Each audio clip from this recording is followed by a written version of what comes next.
बातें होने लगी कि अनिल विज कह रहे हैं कि हमको मुख्यमंत्री बना दीजिए, जनता का बड़ा दबाव है। राव इंद्रजीत जी कह रहे हैं कि देखिए 12 साल में तो कूड़े का भी नंबर आ जाता है। ये असल में इसको आप ले कैसे रहे हैं? क्या आपके अंदर बड़ी सारी एम्बिशंस हैं, इनको टेम करना भी आपके लिए एक चुनौती है, या आप ये समझते हैं जहां बात ही नहीं हो रही थी अब वहां ये बात होने लगी कि मुख्यमंत्री कौन बने, मतलब सरकार तो बन रही है? नहीं, देखिए दिनेश जी, हमारा पार्टी का संगठनात्मक सिस्टम है, हमारा पार्लियामेंट्री बोर्ड है। पार्लियामेंट्री बोर्ड तय करता है कौन मुख्यमंत्री बनेगा, कौन नहीं बनेगा, किसके नेतृत्व में चुनाव लड़ेंगे।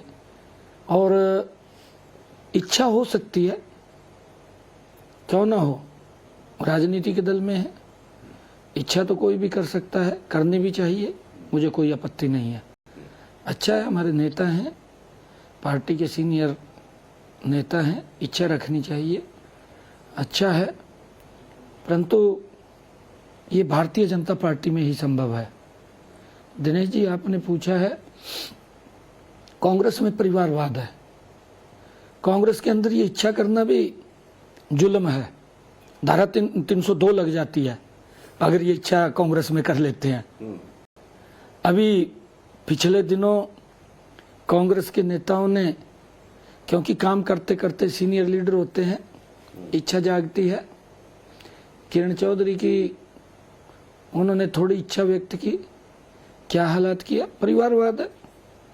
और इतनी सीनियर लीडर, परिवार की बैकग्राउंड, रणदीप सुरजेवाला लाइन में लगा रखा है, और अशोक तंवर, अरे वो दलित परिवार का बेटा जिसके मन के अंदर इच्छा थी हरियाणा के लिए, दलित समाज के लिए, ऐसी समाज के लिए उसके मन में कुछ अरमान थे, दबा दिए, कुचल दिया, गर्दन तोड़ दी, देखने के लिए गए। दलितों के बड़े कट्टर विरोधी कांग्रेस पार्टी है, और इतनी कट्टर विरोधी है दलितों के, डॉक्टर भीमराव अंबेडकर जी को नहीं पनपने दिया, आपके सामने है, उसको नहीं पनपने दिया। और दलित को कोई बड़ा बनना चाहेगा, उसको कैसे ये स्वीकार कर लेंगे कि ये बड़ा बन जाए? कांग्रेस में नहीं है। कांग्रेस में तो दलित समाज, गरीब समाज को नीचे रखते हैं, इनकी मेंटलिटी है, इनके डीएनए के अंदर है। अब कुमारी शैलजा का नंबर है, क्या किया है उसके साथ? एक बड़ी नेता है वो कांग्रेस की, क्या जुल्म कर दिया उसने? इच्छा जाहिर कर दी भी मैं मुख्यमंत्री पद की दावेदार हूं, इच्छा ही जाहिर की है। क्या हालात किया है, किस प्रकार से जाति सूचक शब्द बोल करके उसको मानसिक रूप से प्रताड़ित किया है। कांग्रेस बर्दाश्त नहीं करती दलित के समाज को, ऐसी समाज को। ये कहा जाता है कि जब हम ये अलग अलग जो वर्ग हैं, इनके लिए इंसाफ की ही तो बात करते हैं, और इसीलिए तो हम कहते हैं कि फिर इनकी सही तादाद पता होनी चाहिए और उस संदर्भ में काम होना चाहिए। तो ये हम क्या गलत करते हैं? वो कहते हैं सबकी सही गिनती हो जाए, उस हिसाब से भागीदारियां सुनिश्चित हो जाएं, हम तो इंसाफ की ही बात करते हैं। देखिए, कांग्रेस पार्टी ऐसा कोई भी विषय नहीं छोड़ती जिस व्यक्ति या कोई ऐसा संगठन जो देश के टुकड़े टुकड़े की बात करता हो, जो देश को तोड़ने की बात करता हो, जो देश के प्रति ऐसी भावना रखता हो कि नुकसान होता हो, कांग्रेस जाकर के उसके पाले में बैठ जाती है, उसको समर्थन दे देती है। ये हालात कांग्रेस के हो गए हैं।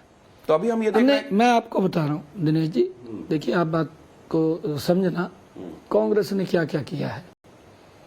हमारा ये नहीं है विषय, विपक्ष की भूमिका होती है, हम विपक्ष के अंदर रहे हैं, हम कोई 5 साल या 10 साल विपक्ष में नहीं रहे, हम लंबा साल 50-60 साल तक विपक्ष में भूमिका अदा की है। ठीक है। हमने जो सरकार ने अच्छे काम किए हैं उनके बारे में लोगों को कहा भी है, भी अच्छा काम किया है, और जो पब्लिक के विरोध थे उसका विरोध भी किया है।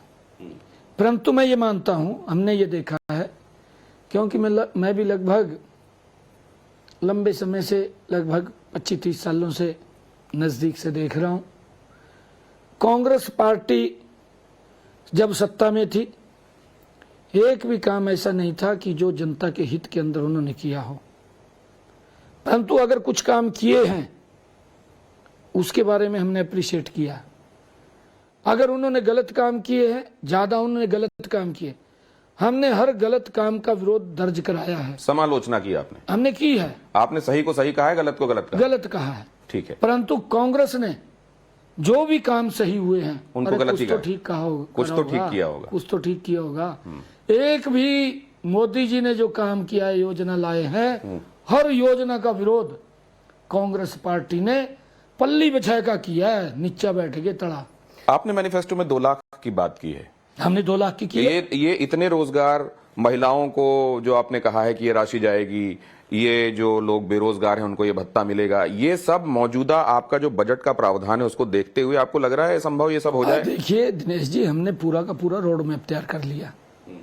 और अगर हमने रोड मैप तैयार किया है, अगर आप हमारे संकल्प पत्र को 2014 के देखेंगे, फिर 2019 के देखेंगे, हमारा 100% संकल्प पत्र हमने लागू किया, हूबहू हमने धरातल के ऊपर उतारा है। हम उसका रोड मैप तैयार करते हैं और रोड मैप तैयार करके उसके संसाधनों के बारे में भी चिंता करते हैं। संसाधन के बारे में चिंता करते हुए हम लोगों को वो लाभ पहुंचाने का काम करते हैं। वो तो कहते हैं कि आप उनका मैनिफेस्टो कॉपी कर लेते। अरे मैं तो कह रहा हूँ, उनका मैनिफेस्टो हमने कॉपी करके मरना है। भ्रष्टाचार की दलदल में फंसे हुए लोग हैं। अब इसमें आपने जो किसानों को संदर्भ में बात कही है, मैं कल किसी से बात कर रहा था, मैंने कहा ये देखिए 24 फसलों के संदर्भ में ये घोषणा देखिए। अब इसमें एमएसपी पर खरीद के लिए सरकार आश्वासन दे रही है, सरकार और क्या करे? उन्होंने कहा इसको लेकर बिल बनाएंगे कब ये।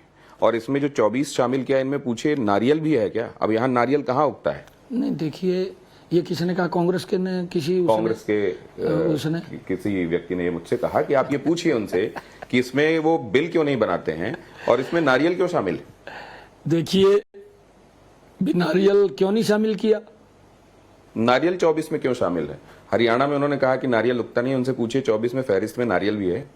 नहीं, हमने जो हरियाणा की उत्पादन हमारा किसान करता है, हमने उस संदर्भ में कहा है। और वो ये बात कह रहे हैं 14 फसलें तो हम पीछे एमएसपी पर खरीद रहे थे। हमने 14 फसलें किसान की एमएसपी पर पहली बार खरीदने का काम किया। कांग्रेस के अंदर तो केंद्र के अंदर कांग्रेस की सरकार, प्रदेश में कांग्रेस की सरकार, स्वामीनाथन ने और हमने बड़ा एजिटेशन किया था। स्वामीनाथन ने कहा कि भाई किसान की हालत खराब है, कांग्रेस को कहा आप उसके ऊपर कुछ सुधार करो। एक कमेटी बिठाई इन्होंने, कमेटी ने रिपोर्ट दी। उस कमेटी का चेयरमैन भूपेंद्र हुड्डा उस कमेटी का चेयरमैन था।